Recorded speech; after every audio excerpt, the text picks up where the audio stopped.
దేవునికి మహిమ కలుగునుగాక. ఈ దినం దేవుని వాక్యం, నాకు బలము ధరింపచేయువాడు ఆయనే, నన్ను యథార్థ మార్గమున నడిపించువాడు ఆయనే.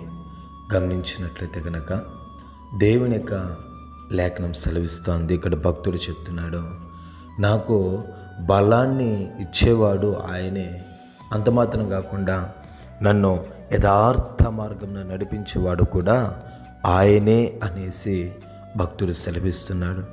గమనించండి ప్రేమైన దేవుని జనాంగమ, ఇక్కడ లేఖనంలో ఒక భక్తుడు చెప్తున్నాడు, దేవుడే నాకు బలము, ఆయనే నాకు బలాన్ని అనుగ్రహిస్తాడు, అంత మాత్రం కాకుండా నన్ను యథార్థ మార్గంలో ఆయనే నన్ను నడిపిస్తాడు అని లేఖనం సెలవిస్తూ ఉంది.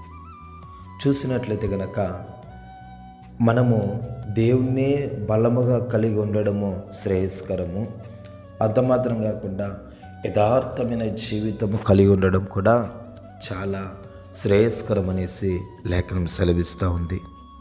దేవుడే నీకు బలముగా ఉంటే నిశ్చయముగా నీవు ఏమైనా చేయడానికి అవకాశం ఉంటుంది. అంత మాత్రమే కాకుండా ఆ యొక్క యథార్థ మార్గంలో నడుచుకునే వాళ్ళకు, యథార్థవంతుల కంట చీకటిలో సైతము వెలుగు కలుగుతుందనేసి లేఖనం సెలవిస్తూ ఉంది. కాబట్టి గమనించండి, నిశ్చయముగా ఆయనే మనకు బలము ధరింపచేస్తాడు. అంత మాత్రమే కాకుండా యథార్థ మార్గాన్ని కూడా ఆయనే మనకు అనుగ్రహిస్తాడు. ఈ మాట వాస్తవమైనటువంటి మాట. ఎందుకనంటే ఇక ఇశ్రాయేలు ప్రజలను మోషే తర్వాత యెహోషువ నడిపించే విషయంలో యెహోషువ భయపడుతుండే దేవుడు అంటున్నాడు, యెహోషువ భయపడద్దు, జడియద్దు అంటున్నాడు. అంటే యెహోషువకు దేవుడు బలాన్ని అనుగ్రహిస్తున్నాడు. అంత మాత్రమే కాకుండా నేను ఆ యొక్క యోర్దానుని దాటి ఆ యొక్క కనాను దేశంలో ప్రవేశపెడతాను, ఇశ్రాయేలు ప్రజలందరికీ ఆ యొక్క దేశాన్ని నేను స్వాధీనపరచాలి అనేసి దేవుడు చెప్తున్నాడు.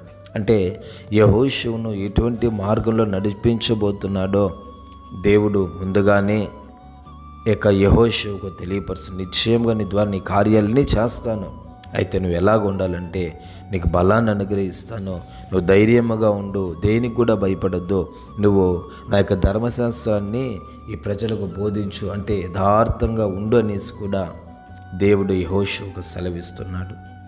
గట్టి గమనించండి, నిశ్చయముగా మనకు బలాన్ని అనుగ్రహించేవాడు, మనలను యథార్థ మార్గంలో నడిపించి మేలైనటువంటి కార్యాలను జరిగించేవాడు కూడా ఆయనే. పరిశుద్ధుడా, నీకు స్తుతులు వందనాలు చెల్లిస్తున్నాం నాయన. దయతో మీరు కనికరించండి, సహాయించండి. మీ మాటలు బట్టి మమ్మల్ని దీవించి ఆశీర్వదించవలసిందిగా యేసు నామంలో అడిగి పొందుకొని ఉన్నాము పవిత్ర తండ్రి. ఆమేన్, ఆమేన్.